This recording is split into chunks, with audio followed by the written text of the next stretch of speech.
Imagine for a moment that you're a seasoned detective. You've solved dozens of cases, you've seen it all in your career. But then that one case comes along, the kind that wakes you up in the middle of the night, that makes you question everything you know about human nature. A case so bizarre, so disturbing, it seems straight out of a horror movie. The difference? This one is real. Welcome to the world of crimes that defy our understanding. Cases that have left even the most seasoned investigators perplexed. Today we'll explore stories that prove an uncomfortable truth. Sometimes, reality is far more frightening than any fiction we can imagine. What makes a crime impossible to solve? Not every unsolved crime is necessarily dark in the sense we'll explore today.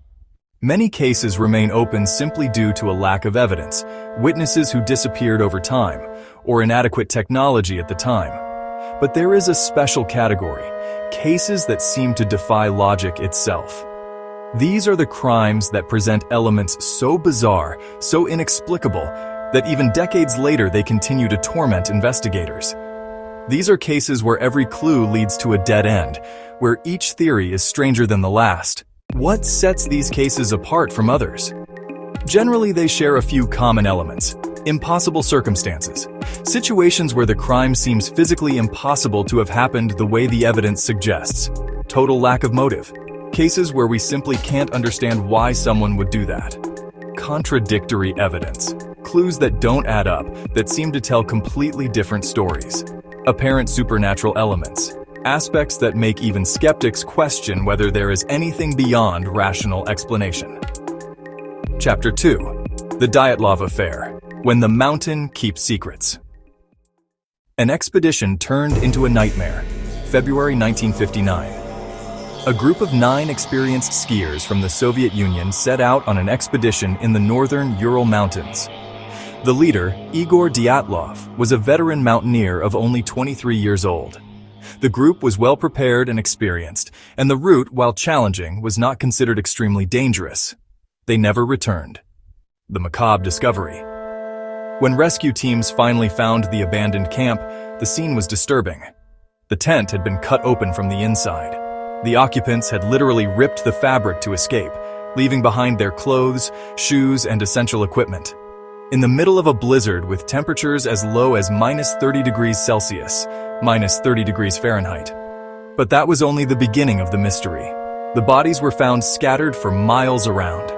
Some lay half naked in the snow.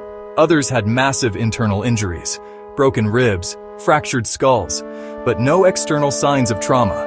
One of the victims was missing a tongue and eyes. Theories that don't hold water. Over the decades, numerous theories have been proposed. Animal attack, quickly dismissed. There were no animal tracks, and the injuries were not consistent with bear or wolf attacks. Internal conflict. The arrangement of the bodies and forensic evidence did not suggest a fight between members of the group. Avalanche. The mountain's steepness was not sufficient, and there were no signs of an avalanche in the area. Secret military test. Although plausible given the Cold War context, declassified documents offered no concrete evidence. What really happened? 65 years later, the Dyatlov case remains unsolved. Recent investigations have suggested new theories involving katabatic winds, extremely violent mountain winds, that could explain some aspects of the case but still leave many questions unanswered. The most disturbing? Soviet investigators at the time classified the case and ordered the area closed to visitors for 3 years. Why? A killer who loved the spotlight. San Francisco, late 1960s. The counterculture was flourishing, but in the city's shadows lurked something sinister.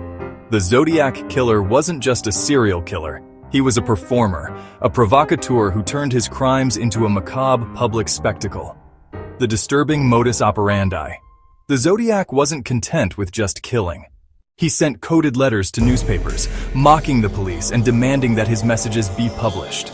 Otherwise, he threatened to kill more people. His victims were chosen seemingly at random, young couples in secluded locations. But there was something ritualistic about his methods.